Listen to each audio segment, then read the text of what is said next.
The wagon wheel cracked with a sound like a gunshot, and Olivia Nolan felt her stomach drop as the entire vehicle lurched violently to one side, throwing her against the wooden seat hard enough to knock the breath from her lungs. She pulled hard on the reins, bringing her two horses to a halt as the wagon settled at an awkward angle on the dusty Colorado road. The afternoon sun beat down mercilessly, and as she climbed down to inspect the damage, her heart sank. The rear wheel had split clean through, several spokes shattered beyond repair. She was 15 miles outside Montrose, Colorado, with nothing but scrubland and distant mountains in every direction. It was September 1882, and Olivia had been traveling alone from Denver to meet her cousin in Montrose, where she planned to start fresh after her father's death 6 months prior. The inheritance he left had been modest, enough to buy some land and perhaps open a small shop. But now, standing in the middle of nowhere with a broken wagon, those plans seemed impossibly far away. She shaded her eyes and looked in every direction. The road stretched empty both ways, cutting through a landscape of sage and sparse grass. A few cottonwoods marked what was probably a creek bed in the distance. She had passed another traveler perhaps 2 hours ago, heading in the opposite direction. The chances of someone else coming along soon seemed slim. Olivia was 23 years old, tall and sturdy, with dark auburn hair that she kept pinned up under a practical bonnet. Her dress was simple calico, dusty from days of travel, and her hands bore the calluses of someone who knew hard work. She had nursed her father through his final illness while running their small boarding house in Denver, and she was not prone to panic. But standing here, alone and stranded, she felt a flutter of fear. She unhitched the horses and tied them to the wagon, giving them what little water remained in her canteen. Then she dug through her supplies, taking stock. Food for perhaps 3 days if she was careful. A bedroll. A rifle her father had insisted she learn to use, though she had never aimed it at anything more threatening than a tin can. And absolutely no way to fix a wagon wheel. The smart thing would be to wait. Eventually, someone would come along this road. It was the main route between Montrose and several smaller settlements to the east. But how long? A day. 2, she was considering whether to start walking, perhaps flag down help and come back for the wagon, when she spotted movement in the distance. A rider, coming from the west, from the direction of Montrose. Relief flooded through her, followed immediately by caution. A woman alone had to be careful about strangers, especially out here. As the rider drew closer, she could make out more details. A man on a sturdy bay horse, riding with the easy confidence of someone who spent most of his life in the saddle. He wore a broad-brimmed hat, dark trousers, and a vest over a faded blue shirt. Even from a distance, she could tell he was tall. He slowed as he approached, and Olivia straightened her spine, trying to look more confident than she felt. The man stopped his horse a respectful distance away, close enough to speak but not so close as to be threatening. His eyes, she noticed, were a striking pale gray, set in a weathered face that might have been anywhere from 30 to 40 years old. His hair was dark brown, almost black, and touched his collar. His expression was carefully neutral. "Trouble with your wagon, miss." His voice was deep, with a slight drawl she could not quite place. "The wheel broke," she said, gesturing to the obvious damage. "I am stranded, as you can see." He dismounted slowly, as if giving her time to object, and walked over to examine the wheel. He crouched down, running his hand over the split wood and broken spokes. His hands were large and scarred from work. "This wheel is done for," he said. "You will not be fixing this out here." "I gathered that much myself," Olivia said, trying to keep the frustration from her voice. I was considering walking to the nearest town. That would be Montrose, 15 miles west. He stood up, brushing dust from his hands. You would not make it before dark on foot, and you should not leave your horses and wagon unattended out here. Thieves, whether wild animals. Then what do you suggest? She tried to keep her tone polite, but exhaustion and worry made it sharper than intended. He studied her for a moment with those unsettling gray eyes. My ranch is about 3 miles north of here. I have tools, might be able to fashion a replacement wheel that will at least get you to town. Or I could take your wagon there, fix it proper in my workshop. Olivia hesitated. Going off alone with a strange man to an isolated ranch was precisely the sort of thing her father had warned her about. But what choice did she have? She could not repair the wheel herself, and waiting for another traveler might mean spending the night out here, which carried its own dangers. I appreciate the offer, she said carefully, but I do not even know your name. Ethan Morrison. I run the Circle M Ranch north of here, been in these parts for 8 years. He did not offer his hand, just stood there waiting, as if he understood her hesitation and was giving her space to decide. Olivia Nolan. I am traveling to Montrose to meet my cousin, Miss Nolan. He nodded slightly. I understand if you are wary. I can ride into town, send back help if you prefer. But that will take the better part of the day, and you will be sitting out here alone till late tonight or tomorrow morning. She studied him, trying to read his face. He had not moved closer, had not done anything to make her uncomfortable. His offer about sending help seemed genuine, and there was something in his eyes, a steadiness, that made her think he might be trustworthy. If you can truly fix my wagon, I would be grateful for your help, she said finally. But I would prefer to bring it to your ranch myself, rather than wait here. Fair enough. I can hitch your team to my saddle horse, lead them all. You can ride my horse if you are comfortable with that, or ride in the wagon even with the bad wheel, though it will be a rough few miles. I can ride, Olivia said. She had learned as a girl, though it had been years since she had been on a horse. Ethan nodded and set to work without another word.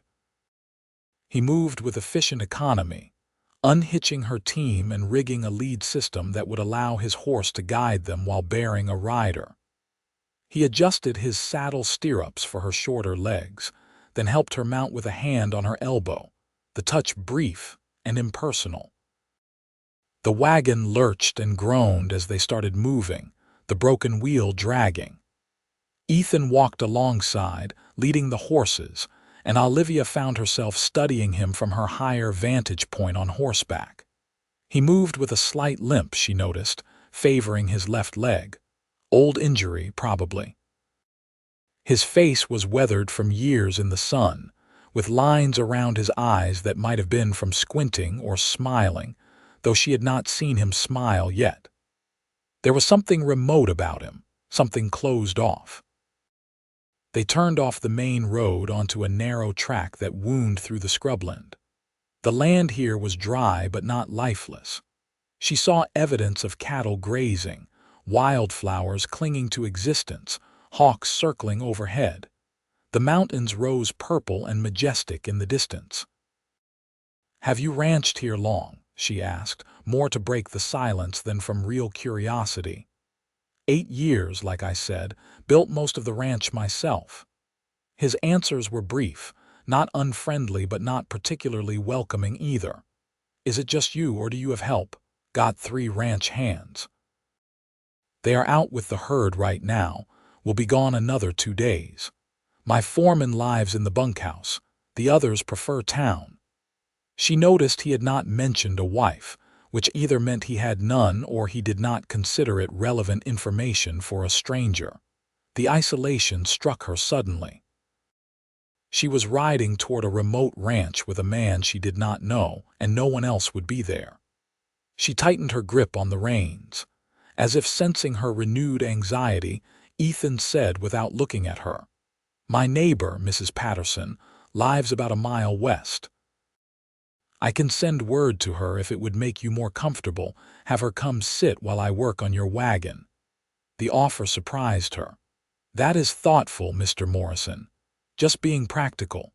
Lady alone with a strange man, you have a right to be cautious." They crested a low rise, and she saw the ranch spread out below.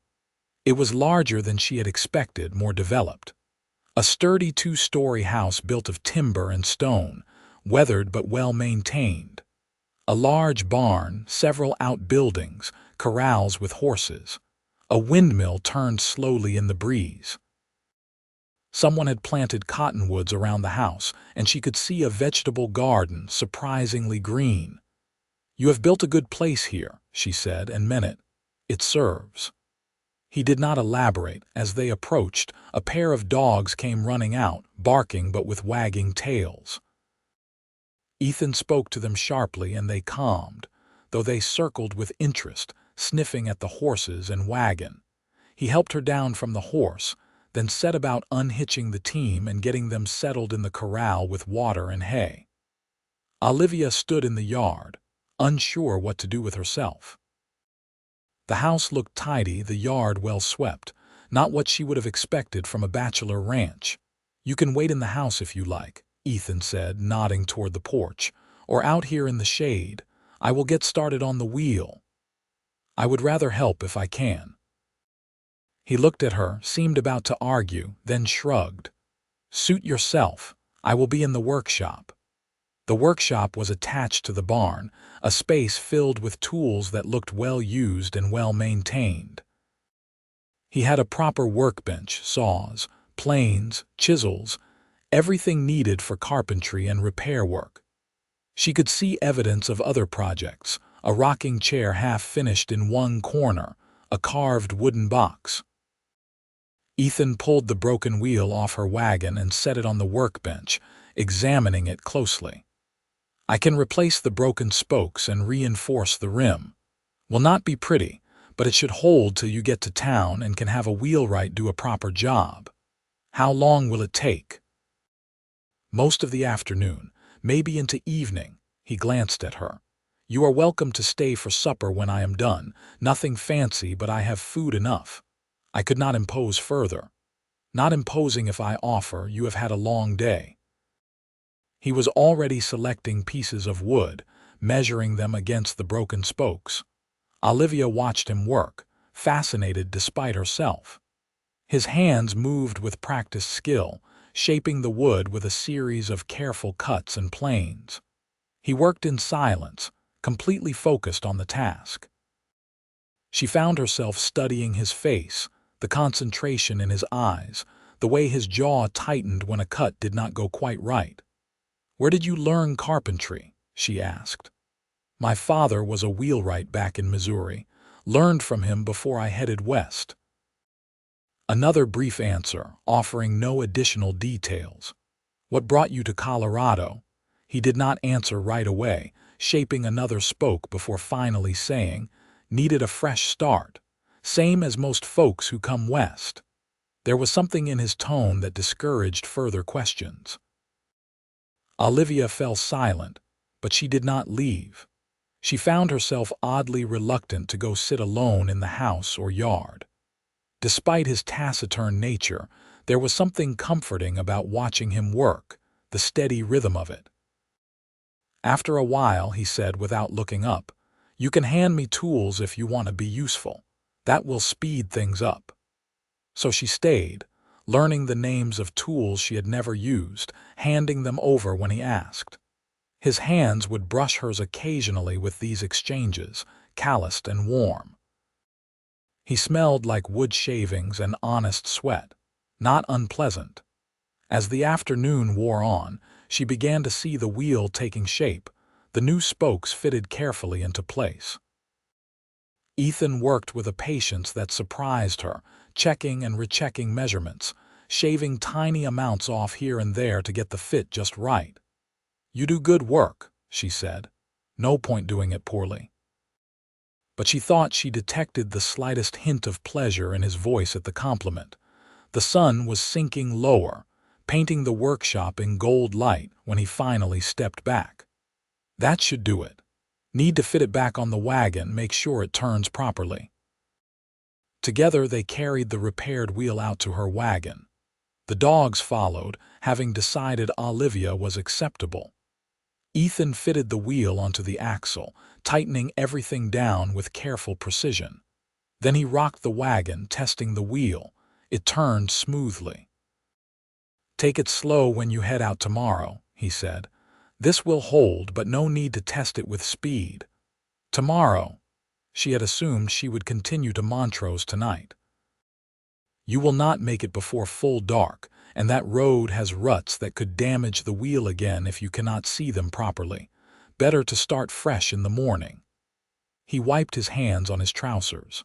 "Like I said, you are welcome to supper and a bed in the house. I will take the bunkhouse." "Mr. Morrison, I cannot turn you out of your own home. The bunkhouse is comfortable enough. I have slept there plenty." His tone left no room for argument. "Come on, I will show you inside, then start on supper."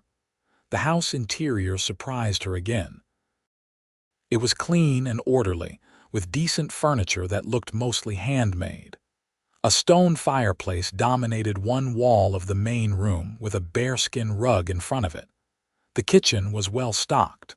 Stairs led up to what she assumed were bedrooms. "You can take the room at the top of the stairs," Ethan said. "There is a wash basin up there, clean linens on the bed.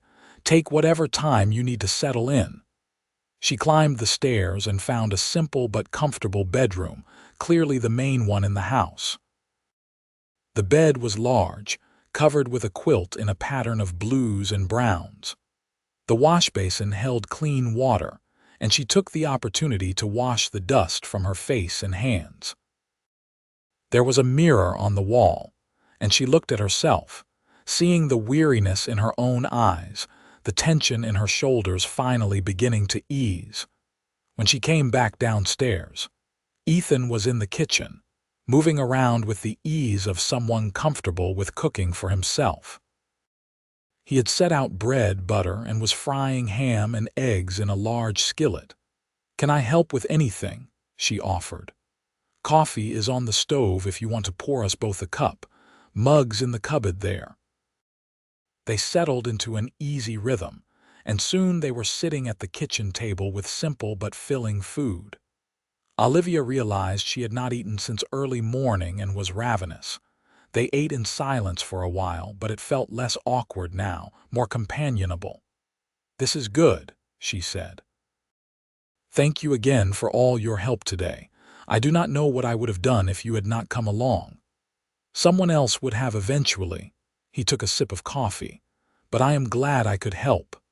"What made you leave Missouri?" she asked, then quickly added, "I am sorry, that is too personal." "I should not pry." He was quiet for a long moment, and she thought he would not answer. But then he said, "I was married, had a wife and a little girl. They both died of fever one winter. Could not stay in that place after. Too many memories." The pain in his voice, though tightly controlled, made her throat tighten. "I am so sorry. It was 10 years ago. I have made my peace with it." But the way he said it suggested that peace was still a work in progress. "What about you? You said you were meeting family in Montrose." "My cousin Emily. She and her husband run a dry goods store there. They have invited me to stay with them while I get settled." She hesitated, then decided he had shared something personal. She could do the same. "My father died 6 months ago. There was nothing left for me in Denver." Emily thought a fresh start might be good. "Sorry about your father." "Thank you. We were close, especially after my mother passed when I was young. Losing him has been difficult." She looked down at her plate. "I suppose we both know something about starting over." "I suppose we do." They finished eating, and Olivia helped clean up despite his protests. The domesticity of it felt strange, comfortable, and unsettling at the same time. She was aware of him in the small kitchen, the way he moved, the quiet strength in him. There was something about Ethan Morrison that drew her, despite his remoteness, or perhaps because of it. She sensed depths beneath that quiet exterior, carefully guarded but still there. When the kitchen was clean, he showed her where everything was in case she needed anything during the night. "I will be in the bunkhouse. If you need anything, just call out. I am a light sleeper." "I will be fine. Thank you." He nodded and headed for the door, the dogs following him. Then he paused, hand on the doorknob, and looked back at her. "It was good to have company for supper." "I do not often have that." Before she could respond, he was gone, the door closing quietly behind him. Olivia stood in the empty house, feeling the silence settle around her. She walked to the window and could see lamplight in the bunkhouse across the yard. She thought about what he had told her, about the wife and child he had lost. 8 years alone on this ranch, building it with his own hands, keeping people at a distance. Her heart ached for him. She climbed the stairs to the bedroom, changed into her nightgown, and slipped between the clean sheets. The bed was comfortable, the house quiet except for the sound of wind and the distant calls of night birds. She had expected to lie awake, anxious about being in a strange place. Instead, she felt oddly safe and sleep came quickly. She woke to the smell of coffee and frying bacon. Morning light streamed through the window. For a moment she was disoriented, then memory returned. She dressed quickly, pinned up her hair, and went downstairs. Ethan was in the kitchen again, preparing breakfast. He looked up as she entered. "Morning. Hope I did not wake you. Not at all. Can I help?" "Almost done. Have a seat." They ate breakfast together, and Olivia found herself watching him again, noticing details. The way his hair fell across his forehead, the small scar on his right hand, the way his eyes softened slightly when he looked at the dogs begging for scraps. "I will hitch up your team after breakfast," he said. "You should make Montrose before noon if you keep a steady pace. Remember to take it slow." "I will, and I cannot thank you enough for everything you have done." "It was nothing." "It was not nothing to me." She met his eyes. "You saved me from a very difficult situation, and you have been nothing but kind and respectful. That is not nothing." He looked uncomfortable with the praise, focusing on his coffee. "Well, glad I could help." After breakfast, he hitched up her horses and checked the wagon over one more time, making sure everything was secure. Olivia gathered her things, feeling strangely reluctant to leave. She had been here less than a day, but something about this place, about Ethan, made her want to stay longer. He walked her out to the wagon.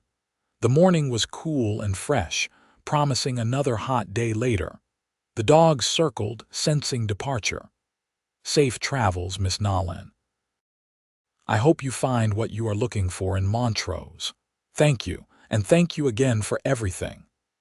She climbed onto the wagon seat, gathered the reins. Then impulsively she said, "If you are ever in town, please look me up. I would like to repay your kindness with a meal at least." Something flickered in his eyes, but he shook his head slightly. "That is kind of you, but not necessary. Perhaps not necessary, but I would like it." She held his gaze. "Emily and her husband run Norton Dry Goods on Main Street. You can find me there. I will keep that in mind." But his tone suggested he would not take her up on the offer. She flicked the reins, and the horses started forward. As she pulled away, she looked back once and saw him standing in the yard, one hand raised in farewell, the dogs at his side. Then the ranch disappeared behind a rise, and she was alone on the road again. The repaired wheel held perfectly, and she made good time. By mid-morning, she crested a hill and saw Montrose spread out in the valley below. It was a decent-sized town, with a main street lined with businesses, houses spreading out from there, and the mountains rising magnificently beyond. She found Norton Dry Goods easily and pulled up in front. Before she could even climb down, a woman came rushing out, followed by a tall man with a kind face. "Olivia." Oh, thank goodness, we were starting to worry. You were supposed to arrive yesterday. Emily Norton was a few years older than Olivia, plump and pretty, with blonde hair and a warm smile. She pulled Olivia into a fierce hug. I had some trouble on the road, Olivia said, returning the embrace. My wagon wheel broke. Oh no, how did you manage? A rancher came along and helped me. He repaired the wheel at his ranch. Emily's husband, Thomas, was already checking the wagon. This is good work, he said admiringly. Who did you say helped you? Ethan Morrison. He has a ranch north of here, the Circle M. Emily and Thomas exchanged a look. Ethan Morrison helped you, Emily said. That is surprising. Why surprising? He is not exactly known for being sociable, Thomas said carefully. Good man, honest, pays his bills on time when he comes to town, but he keeps to himself. I do not think I have heard him string more than 5 words together. He was very helpful, Olivia said, and kind. Oh, I am not saying otherwise, Thomas said quickly. Just that it is unusual for him to go out of his way like that. He usually avoids people when he can. They helped her unload her belongings and got her settled in the small room above the store that Emily and Thomas had prepared. It was cozy and clean, with a window overlooking Main Street. Emily fussed over her, bringing tea and sandwiches, wanting to hear all about the journey from Denver. Olivia told her about the broken wheel and finding herself stranded, about Ethan appearing like something out of a dime novel to save the day. She described the ranch, the care he had taken with the repair work, his quiet competence. She did not mention the way her heart had beat faster when their hands touched, or how she had found herself thinking about him as she fell asleep in his house. Well, you were certainly fortunate he came along, Emily said, though I wish you had gotten here safely in the first place. That must have been frightening, being stranded like that. It was, but it turned out all right. Over the next few days, Olivia settled into life in Montrose. She helped in the store, getting to know the town and its people. Emily introduced her to everyone, and Olivia began to see where she might fit in. There was talk of her perhaps starting a seamstress business or teaching, both of which she was qualified to do, but her thoughts kept drifting back to Ethan Morrison and his remote ranch. She found herself looking for him every time someone entered the store, disappointment flickering when it was someone else. She told herself she was being foolish, that he had made it clear he was not interested in further acquaintance. He had done his good deed and wanted nothing more to do with her. Still, she could not stop thinking about him. A week after her arrival, Thomas mentioned that he needed to make a delivery to several of the outlying ranches. I will be gone most of the day, he told Emily over breakfast. Got to take supplies out to the Patterson place and the Circle M and a couple others. Olivia's heart jumped. The Circle M, that is Ethan Morrison's ranch. That is right. He put in an order last week before you arrived. Could I come with you? The words were out before she could stop them. I would like to thank Mr. Morrison again for his help. I could bring him something, baked goods perhaps. Emily's eyes lit up with understanding and something else, amusement perhaps. What a lovely idea. I have been baking today. I could send a pie. Thomas looked between the two women, clearly sensing undercurrents but wisely not commenting. Sure, you can come along. Good for you to see more of the area anyway. So the next morning, Olivia found herself sitting beside Thomas on the store's delivery wagon, a carefully wrapped apple pie in her lap, her heart beating faster as they headed north out of town. She had chosen her clothes carefully, a dark blue dress that brought out her eyes, her hair neatly pinned but with a few loose curls framing her face. The Patterson place was first, and Olivia met the widow Mrs. Patterson, a sharp-eyed woman in her 50s who took her measure quickly. So you are Emily's cousin. Heard you had some trouble on the road last week. Yes, madam, I was fortunate that Mr. Morrison came along. Ethan helped you. Mrs. Patterson's eyebrows rose. Well, well, that man is a surprise sometimes.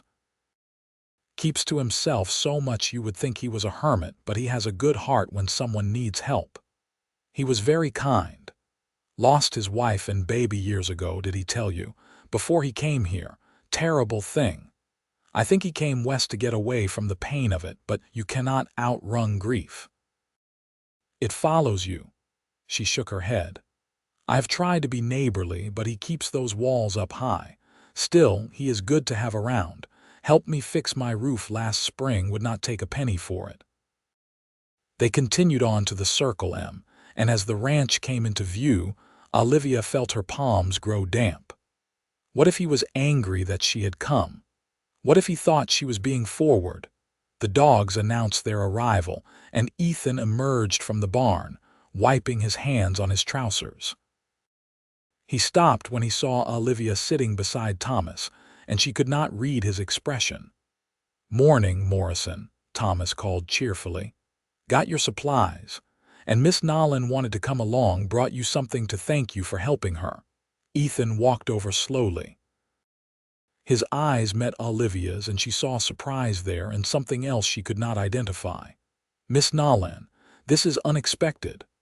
I hope I am not intruding," she said, climbing down from the wagon with Thomas's help. "I wanted to thank you properly. Emily made a pie." She held out the wrapped pie, feeling suddenly foolish. But he took it carefully, his hands brushing hers again, and this time she was sure she did not imagine the way his touch lingered just a moment. "That is kind. Thank your cousin for me." "I will." They stood there, an awkward silence falling. Thomas, bless him, seemed to sense the need for privacy. "I will just unload your supplies in the barn, Morrison. Take your time." When he had moved away, Ethan said quietly, "You did not need to come all the way out here." "I wanted to. I have been thinking about you." She had not meant to say it quite so directly, but there it was. His eyes widened slightly. "Miss Nolan. Olivia, please. Olivia." He said her name carefully, as if testing it. "I am not sure what you are expecting." "I am not expecting anything. I just wanted to see you again." She took a breath, gathering courage. "You were kind to me when I needed help, and I felt a connection spending that evening at your ranch. Did you not feel it too?" He looked away, jaw tightening. "I felt it, but that does not mean anything should come of it." "Why not?" "Because—" He seemed to struggle for words. "I am not good at this, at people, at letting anyone close. It has been a long time, and I am set in my ways." "So am I, if it comes to that," Olivia said. "I have spent the last several years nursing my father, not thinking about my own future. Now he is gone, and I am trying to figure out what comes next. But I know that meeting you felt like something important, and I think you felt it too, or you would not be looking at me the way you are right now." His eyes snapped back to hers. "How am I looking at you? Like you want me to stay, and like you are terrified that I will." He let out a breath that might have been a laugh. "You are perceptive. So let me stay, just for a little while. Let us talk." He hesitated, then nodded. "All right. Let me help Thomas unload. Then we can talk." The two men made quick work of the supplies while Olivia waited in the yard, petting the dogs. When Thomas was ready to leave, he pulled Olivia aside. "I can come back for you in a few hours if you want to stay longer. Or Morrison can bring you back to town later, whatever you prefer." "Would that be acceptable?" she asked Ethan, who was standing close enough to hear. "I can bring you back," he said. "If you want to stay, I do." Thomas left with a knowing smile, and then it was just the two of them in the quiet yard. The morning sun was already growing hot. "Want to walk?" Ethan asked. "There is a creek not far, cooler there." They walked across the scrubland, the dogs ranging ahead. Olivia was intensely aware of him beside her, tall and quiet. He led her to a line of cottonwoods, and there was the creek, narrow but flowing clear over smooth stones. They sat in the shade, and the sound of the water was peaceful. "I really did mean it when I said I am not good at this," Ethan said finally. "After Sarah and Emma died, that was my wife and daughter, I shut down. I came west and built that ranch and just focused on work. It was easier than feeling anything." "I understand." "After my mother died, my father threw himself into work too. And then when he got sick, I threw myself into caring for him. We use work to avoid pain." "Yes." He picked up a small stone, turned it over in his fingers. "But you cannot avoid it forever. It catches up with you." "Is that what is happening now, maybe? When I saw you stranded on that road, something in me just reacted. I could not leave you there. And then when you came to the ranch, it was like the house woke up. Does that make sense? It felt alive again, having someone there."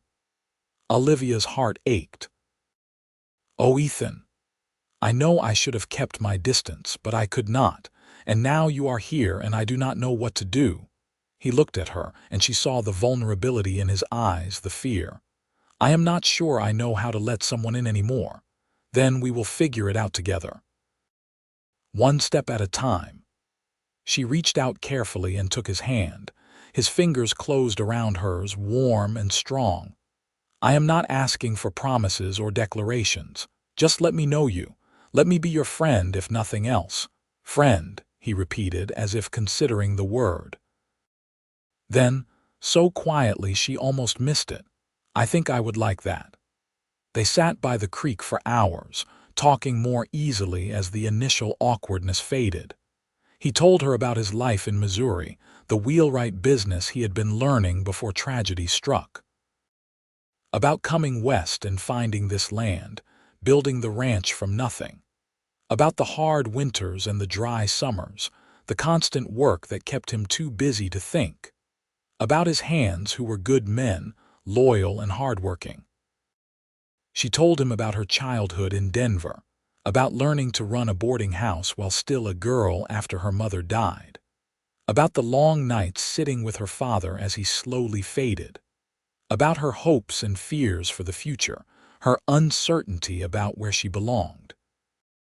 "You belong wherever you choose," Ethan said. "That is the gift of starting over. You can decide who you want to be." "Who do you want to be?" He was quiet for a long moment. "Someone who is not quite so alone anymore. I think I would like that." When he finally took her back to Montrose that afternoon, they had moved from strangers to something more, something neither could quite name yet but both could feel. He helped her down from the wagon in front of the store, his hand steady on her waist. "Can I see you again?" she asked. "I would like that." He smiled then, a real smile, and it transformed his face. "I come to town for supplies every couple weeks. Maybe we could have dinner." "I would like that very much." Over the following weeks they saw each other regularly. Sometimes he came to town, and they would eat dinner at the small restaurant on Main Street, or walk along the edge of town in the evening. Other times, Thomas would bring her out to the ranch when he made deliveries, and she would spend the afternoon there, watching Ethan work or helping with small tasks. Once, when his hands were gone overnight with the herd, she helped him deliver a foal, holding the mare steady while he worked. When the foal finally stood on shaking legs, they looked at each other across the stall, both smiling, both covered in sweat and straw, and something shifted between them. Emily noticed the change in Olivia, the way she came alive when Ethan was mentioned or expected. "You are falling for him," she said one evening as they cleaned up the store. "Yes," Olivia admitted. "I think I am." "Is he falling for you?" "I think so, I hope so, but he is still so guarded sometimes, like he is afraid to care too much. Give him time. You said yourself he lost everything. That kind of wound does not heal quickly." But time was bringing them closer. The walls Ethan had built were coming down slowly, brick by careful brick. He laughed more now, smiled more easily. He talked about the future in ways that suggested he was starting to imagine one again. And the way he looked at Olivia with growing warmth and tenderness made her heart race. It was mid-October, nearly 6 weeks after their first meeting when things changed again. Ethan invited her to the ranch for supper, and she went eagerly, bringing fresh bread Emily had baked. But when she arrived, she could tell something was different. He was nervous, more tense than usual. "Is something wrong?" she asked as they prepared the meal together. "No, maybe, I do not know." He stopped, turned to face her. "Olivia, I need to tell you something." Her stomach clenched. "What is it?" "I have not been completely honest with you, or rather, I have not told you everything." He took a breath. "When Sarah and Emma died, I was destroyed. I felt like I had died too. I blamed myself, even though there was nothing I could have done. Fever came and took them, and I could not stop it. I could not save them. Ethan, you could not have known. I know that here," he tapped his head, "but not here." He pressed a hand to his chest. "I have carried that guilt for 10 years. And when I came west, I promised myself I would never let anyone close again. Because if you do not love, you cannot lose, and I could not survive that kind of loss again." Tears filled Olivia's eyes. "Oh, Ethan. But then you appeared on that road, stranded and in need of help, and I could not leave you. And then I got to know you, and you made me want things I thought I would never want again." He stepped closer, took her hands in his. "You made me want to live again, not just exist. You made me remember what it feels like to care about someone, to look forward to seeing them, to worry about their happiness." "I feel the same way," she whispered. "I am falling in love with you, Olivia. I think I have been since that first day. And it terrifies me because I do not know if I can survive losing someone again. But I also know that I cannot keep living the way I have been, shut off from everything. You have shown me that. You will not lose me." She reached up, cupped his face with her hands. "I am not going anywhere." "You cannot promise that. None of us can. Then we will take what time we have and make it count. We will live fully instead of hiding." She smiled through her tears. "You taught me that, you know. Watching you start to open up, start to hope again, it made me braver." He pulled her close, wrapping his arms around her, and she held him just as tightly. They stood like that for a long time, holding each other in the warm kitchen while the evening light faded outside. When he finally pulled back, his eyes were bright with unshed tears. "I love you," he said, clear and sure. "I do not know what the future holds, but I want you in it, in whatever way you will have me." "I love you too," she said. "And I want a future with you, here if that is what you want. I want to help you run this ranch. I want to build a life with you." He kissed her then, soft and tender and full of promise. And Olivia felt something settle in her heart, a sense of coming home she had not felt since before her father died. This was where she belonged, with this man who had fixed her broken wheel and, in doing so, had allowed her to help fix his broken heart. They ate supper by lamplight, talking about practical things now, how to blend their lives together. Olivia would move to the ranch, but she wanted to keep helping Emily and Thomas in the store sometimes, staying connected to town. Ethan liked the idea, admitting he had isolated himself too much and should probably be more social. They talked about marriage, both wanting it but agreeing to take time to plan properly, to let the community get to know them as a couple. "I want to do this right," Ethan said. "I want to court you properly, even if we already know where this is heading. You deserve that. I would like that." He took her back to town late that night, and they sat in the wagon outside the store, reluctant to part. "Come back Sunday," he said. "Bring your things. Move in properly. We will figure out the rest as we go. Are you sure? People will talk. Let them talk. I want you there. And we can be married quickly if it makes you more comfortable. I do not need a big ceremony. But I want to do it properly too. Let us wait a month, plan a real wedding. Emily will want to help, and I want to do this right. But I will stay at the ranch until then, yes. I do not care what people say. Then it is settled." He kissed her again, longer this time, and she felt the passion underneath his gentleness. The hunger kept carefully controlled. "I will see you Sunday." The next few days passed in a blur of planning. Emily was thrilled, throwing herself into wedding preparations. Thomas shook Ethan's hand when he came to town to formally ask for permission to marry Olivia, even though it was not technically necessary. The whole town, it seemed, was pleased by the match, happy to see the reclusive rancher coming back to life. Mrs. Patterson told Olivia, "I always thought that boy needed someone to pull him out of his shell. You are good for him." On Sunday, Ethan came to collect Olivia and her belongings. She had more than she had arrived with, having acquired clothing and personal items over the past weeks. As they loaded the wagon, Emily hugged her tight. "I am so happy for you," she whispered, "but I will miss you living here. I am only a few miles away. I will visit often." The ranch felt different when Olivia arrived this time, knowing she was staying. Ethan helped her carry her things upstairs, and she began the process of making the house truly hers too. She moved things around slightly, adding feminine touches. She cooked supper that night in the kitchen that was now hers, and when Ethan came in from the barn, he stopped in the doorway and just looked at her. "What?" she asked, self-conscious. "Just taking it in. You being here, it is everything I did not know I wanted." He crossed the room and pulled her into his arms. "Thank you for being brave enough for both of us." They fell into a rhythm over the next weeks.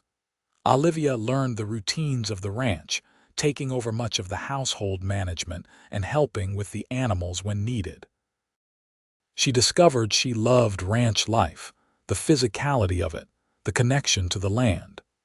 Ethan's hands came back from their cattle drive and were surprised but pleased to find a woman at the ranch. They were respectful and kind, and Olivia enjoyed feeding them and hearing their stories. The foreman, a grizzled man named Pete who had been with Ethan since the beginning, pulled her aside one day. "I do not know what you did to him, madam, but he is like a different person. He smiles now, laughs sometimes. You are good for him." "He is good for me too," she said. The wedding took place on a crisp November morning at the small church in Montrose. Olivia wore a dress of deep burgundy that Emily had helped her sew, and Ethan wore his best suit, his hair trimmed, his face nervous and happy. Half the town turned out, and afterward, there was a celebration at the ranch. Tables were set up in the yard, laden with food people had brought. There was music and dancing, and Olivia danced with her new husband under the wide Montana sky, feeling happier than she could remember being. As evening fell and their guests departed, they stood together in the yard, watching the sunset paint the mountains gold and purple. "Happy?" Ethan asked, his arm around her waist. "So happy." "You, more than I ever thought I would be again." He turned to her, and in his eyes she saw love and gratitude and hope. "Thank you for not giving up on me. Thank you for fixing my wheel," he laughed, the sound rich and full. "Best decision I ever made, stopping to help that day." Their first months of marriage were a time of discovery and adjustment. They learned each other's habits, their rhythms and preferences. There were small disagreements, quickly resolved, and long conversations by the fire on cold nights.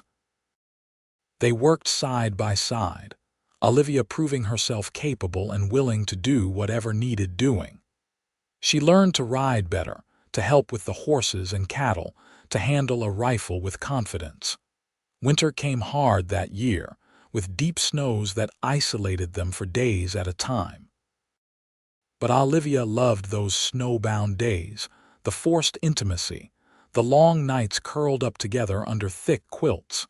They talked about the future, about expanding the ranch, about children someday when they were ready. "I want children with you," Ethan said one night, his hand resting on her stomach.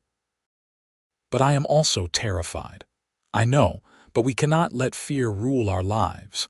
"I know, and with you I feel like I can face anything." Spring came eventually, as it always does. The snow melted, revealing the brown earth, and then the green began to return. Wildflowers appeared seemingly overnight, painting the landscape in yellows and purples. The cattle did well, and Ethan talked about buying more land, expanding. He was planning for the future in ways he had not in years. In April, Olivia realized she had missed her monthly courses. She waited another month to be sure, then told Ethan one evening as they sat on the porch watching the stars emerge. "I am pregnant," she said simply. He went very still beside her. Then, "Are you sure?" "As sure as I can be. I have missed twice now, and I have been feeling different. Tired, queasy in the mornings." He turned to her and she saw the fear in his eyes, but also joy. "How do you feel about it?" "Happy, scared, excited, all of it." She took his hand, pressed it to her still flat stomach. "We are going to have a baby, a baby." He said it wonderingly. Then his arms were around her, holding her close. "I am terrified," he whispered into her hair, "but I am also so happy I could burst. Does that make sense?" "Perfect sense. I feel the same way." They told no one for a while, keeping it between them while they got used to the idea. But eventually it became obvious, and they shared the news with Emily and Thomas, then the ranch hands, then the wider community. Everyone was pleased, and women Olivia barely knew offered advice and hand-me-down baby clothes. Mrs. Patterson became a frequent visitor, bringing herbal remedies for morning sickness and offering to help when the baby came. "I delivered 5 of my own," she said, "and helped with dozens more. You will be in good hands." As Olivia's belly grew through the summer and into the fall, Ethan became increasingly protective. He did not want her doing anything strenuous, worried constantly about her health. She bore it patiently, understanding his fear even as she tried to reassure him. "Women have been having babies since the beginning of time," she reminded him. "I am strong and healthy. We will be fine." But she saw how his hands trembled sometimes when he touched her stomach, felt the baby kick. She knew he was remembering Sarah Emma, the fever that had taken them both. So she let him fuss over her, accepted his worry as the expression of love that it was. The baby came on a cold December night, just over a year after they had married. The labor was long and difficult, and Ethan paced outside the bedroom like a caged animal while Mrs. Patterson and Emily attended to Olivia. When the baby finally came with a lusty cry, Mrs. Patterson opened the door and found Ethan sitting on the floor outside, his head in his hands. "You have a son," she said with a smile. "Big, healthy boy, and Olivia is fine. Tired, but fine." He was on his feet instantly, pushing past her into the room. Olivia lay propped up in the bed, pale and exhausted but smiling, and in her arms was a tiny bundle wrapped in the quilt Emily had made. "Meet your son," she said softly. Ethan approached slowly, as if afraid the moment might shatter. He sat carefully on the edge of the bed and looked down at the baby. The infant had a shock of dark hair and a red, wrinkled face. His eyes were screwed shut, his tiny fists waving. "He is perfect," Ethan whispered. "Can I hold him?" Olivia carefully transferred the baby to his father's arms. Ethan held his son with infinite gentleness, wonder written across his face. "Hello, little one. I am your papa." The baby quieted at the sound of his voice, and Olivia felt tears slip down her cheeks at the sight of her husband holding their child, so much love and awe in his expression. "What should we name him?" she asked. They had discussed names but not settled on anything. Ethan looked up from the baby. "What about James? It was my father's name. James Morrison, I like it. James Thomas, maybe. After my father, too, James Thomas Morrison." Ethan smiled. "Welcome to the world, James." The baby thrived, growing quickly, and Ethan proved to be a devoted father. His earlier fears did not disappear, but they were managed better, channeled into protectiveness and care rather than paralysis. He built a cradle for James, carved toys, sang lullabies in a surprisingly pleasant baritone. Olivia watched her husband with their son and felt her heart swell with love. He had come so far from the closed-off, grieving man she had met on the road. He had let her in, let love back into his life, and now he was a father again, reveling in it despite his fears. As James grew from infant to toddler, the ranch continued to prosper. They bought more land, increased the herd. Ethan hired another hand and they talked about building a bigger barn. Olivia started a vegetable garden that became the talk of the county, her produce winning ribbons at the fair. She also began teaching reading and writing to some of the local children twice a week in their parlor, finding she loved teaching. Life was full and good, though not without challenges. There were hard winters and dry summers, sick cattle and broken equipment, all the usual struggles of ranch life. But they faced them together, and that made all the difference. When James was 3, Olivia became pregnant again. This time, Ethan's fear was less acute, tempered by the successful birth of their first child. When their daughter arrived on a warm spring morning in 1886, he held her with more confidence, though no less wonder. "What shall we call her?" he asked, watching the baby girl root around for her mother's breast. "I was thinking Sarah," Olivia said carefully, "if that would not be too painful for you." Ethan's eyes filled with tears. "I would like that. Sarah Grace Morrison. It is beautiful." Their family was complete, or so they thought. But 3 years later, when James was 6 and Sarah 3, Olivia found herself pregnant again. Their youngest, a boy they named Daniel, was born in the fall of 1889, completing their family. The house was full now, full of noise and laughter and life. The children grew up running wild on the ranch, learning to ride and work alongside their parents. James was serious and responsible like his father. Sarah was adventurous and bold. Daniel was sweet-tempered and gentle, a peacemaker between his siblings. Ethan watched his children grow with a mixture of joy and ongoing wonder that he had been blessed with this second chance. He taught his sons to work with wood and metal, to care for animals and land. He taught his daughter the same things, believing she should know how to do everything her brothers could. Olivia taught all 3 to read and write, to cook and clean, to be kind and fair. The years passed in the way years do, marked by birthdays and holidays, by the changing seasons and the rhythms of ranch life. James grew tall and strong, inheriting his father's quiet strength. Sarah became a skilled rider, fearless on horseback.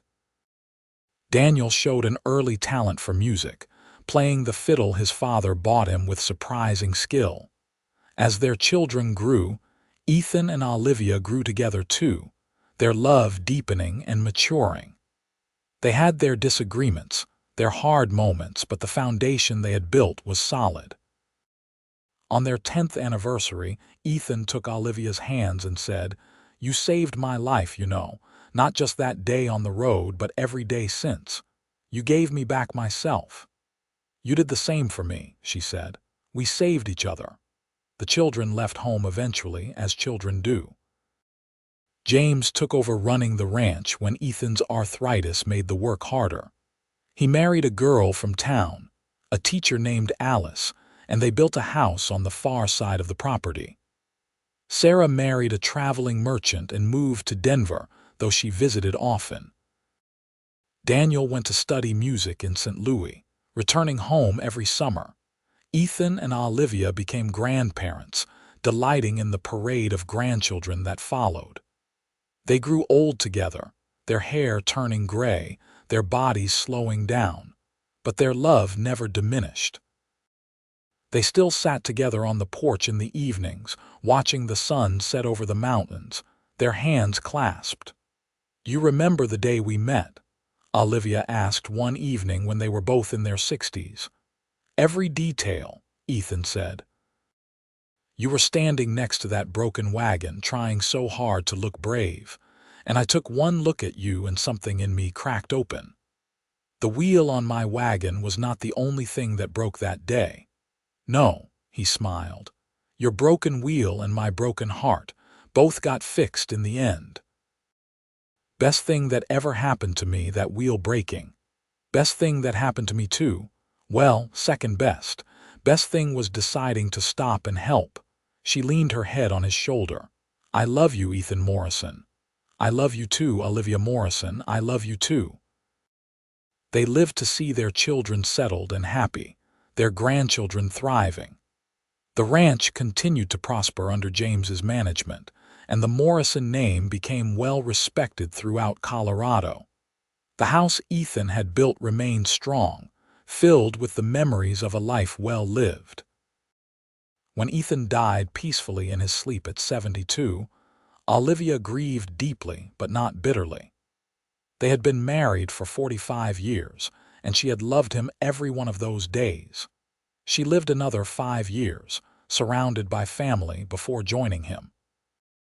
They were buried side by side on a hill overlooking the ranch, the mountains rising purple and eternal in the distance. Their story became part of family lore, told and retold to grandchildren and great-grandchildren. The story of how a broken wheel on a dusty Colorado road in 1882 had brought together two damaged souls and given them both a second chance at life and love. How a taciturn rancher had stopped to help a stranded woman and found himself unable to walk away. How walls carefully built over years had come tumbling down in the face of love. The Circle M Ranch continued for generations. Morrison children and grandchildren and great-grandchildren working the land their ancestors had claimed. And on quiet evenings when the sun set golden over the mountains, those who knew the story could almost see them, Ethan and Olivia, sitting together on the porch, their hands clasped, their love eternal as the land they had worked and cherished. It had started with a broken wheel and a chance encounter. It had grown into something neither of them had dared to hope for, a second chance at happiness. And it had lasted a lifetime, proof that even the most damaged hearts can heal, that walls can come down, and that love, when it finds you, is worth every risk, every fear, every moment of vulnerability. In the end, Olivia's broken wheel and Ethan's broken walls had led them both to exactly where they needed to be, together on a ranch in Colorado, building a life and a legacy that would endure long after they were gone. It was a love story for the ages, born in the Wild West, forged through hardship and healed through trust. And every Morrison who came after knew the story, cherished it, and understood that love, real love, was worth fighting for, worth opening your heart for, worth every moment of fear and uncertainty. Because in the end, love was what mattered. Love was what lasted. Love was what made a house a home, a ranch a legacy, and two broken people whole again. And the story of Ethan Morrison and Olivia Nolan Morrison was proof that even in the hardest of times, in the wildest of places, love could flourish and grow and change everything. Their children told the story to their children, and their children's children carried it forward. The story of the rancher who fixed a wagon wheel and in doing so, allowed a brave woman to help fix his heart. The story of walls that came down, brick by careful brick, until love could flow freely. The story of a chance encounter that became a lifetime of devotion. And so the story lived on, generation after generation, a testament to the power of love, the possibility of second chances, and the courage it takes to let down your walls and let someone in. It was a reminder that sometimes the things that seem like disasters, like broken wheels and stranded wagons, are actually blessings in disguise, opportunities for something better to begin. Years passed into decades, and the original house Ethan built was expanded and improved, but never replaced. The Circle M remained in the Morrison family, a working ranch and a monument to the love that had created it. Visitors would sometimes ask about the history, and whoever was there would smile and tell the story, the legend that had become part of the land itself. Some said on quiet nights you could still feel their presence, a sense of peace and love that permeated the ranch. Whether or not that was true, there was no doubt that Ethan and Olivia's legacy lived on, not just in the land and buildings, but in the family they had created, the values they had instilled, and the love story they had lived. It had all started with a broken wheel on a dusty road in September 1882. And it had become something far greater than either Ethan or Olivia could have imagined that first day, something that would outlast them both and touch generations. It was proof that love can find you when you least expect it, in the most unlikely circumstances, and that when it does, it is worth holding on to with everything you have. The story of Ethan Morrison and Olivia Nolan Morrison became woven into the fabric of Montrose's history, a reminder of the Wild West's romantic side, the human connections that formed in that harsh landscape, the families that were built on love and hard work. Schools taught about the early ranchers, and the Morrison family was always mentioned, their love story a bright spot in the often difficult narrative of frontier life. And so they lived on, not just in memory but in legacy, in the ranch that still stood, in the family that still bore their name, in the love story that still inspired. Two people who had found each other at the right moment, when both needed saving, when both were ready for something new. Two people who had taken a chance on love despite fear and pain and loss. Two people who had built something lasting and beautiful and true. In the end, it was a simple story. A woman with a broken wheel, a rancher who stopped to help, two broken hearts that found healing in each other. And a love that lasted beyond a lifetime, echoing through generations, proving that sometimes the best things in life come from the unexpected moments, the chance encounters, the willingness to take a risk on connection and love. The Circle M Ranch stood as testament to their story, the house Ethan built with his own hands still sheltering Morrison descendants, the land they had worked together still productive and beautiful. And on the hill where they were buried, wildflowers grew every spring, painting the ground in colors that seemed to celebrate the love and life they had shared. It was a fitting legacy for two people who had started with so little, who had found each other in the middle of nowhere, and who had built something extraordinary together. A broken wheel, a chance encounter, and the courage to love again. These were the building blocks of a legacy that would never be forgotten. A love story that would be told and retold as long as there were Morrisons to tell it, as long as there was a Circle M Ranch standing proud against the Colorado sky.